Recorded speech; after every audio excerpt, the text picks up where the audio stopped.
It was 11 p.m. I was just about to lock up the restaurant when the phone rang. The voice on the line was trembling with a crack of desperation in it. "Please don't close," he said. "My daughter, she hasn't eaten anything in 2 days. She had severe food allergies. We were the only place within a 200-kilometer radius that could make food she could eat. They had been on the road for 6 hours, and hospitals hadn't been able to help." The desperate crack in his voice wrenched my heart. "Stay," I said. "I'll wait for you." The girl was about 7 years old, pale as a ghost. She was utterly exhausted, clinging to her father's leg. Her dad was hiding under a baseball cap, barely speaking. He looked like he was just praying for his daughter to be able to eat.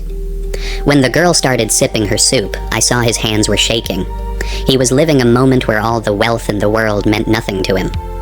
I wrote my personal number on a scrap of paper and handed it to him. "If there's any trouble, don't hesitate," I told him.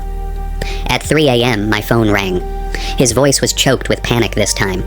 His daughter had taken a turn for the worse. But it wasn't from our food. It was from a medication the hospital had given her. The nearest hospital was 2 hours away. I didn't even think.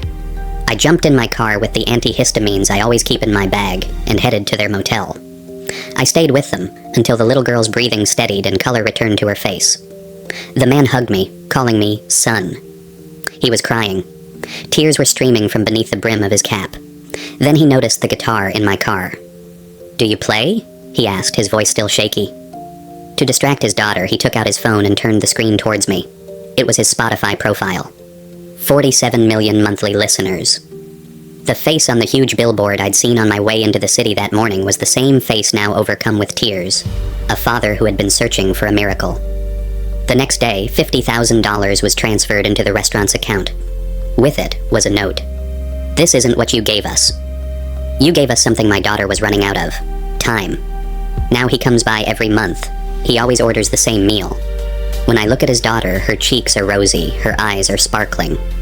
Last week she came up to me and held onto my apron. She leaned in and whispered in my ear, 'My dad says that angels don't always have wings. Sometimes they're holding a spatula.'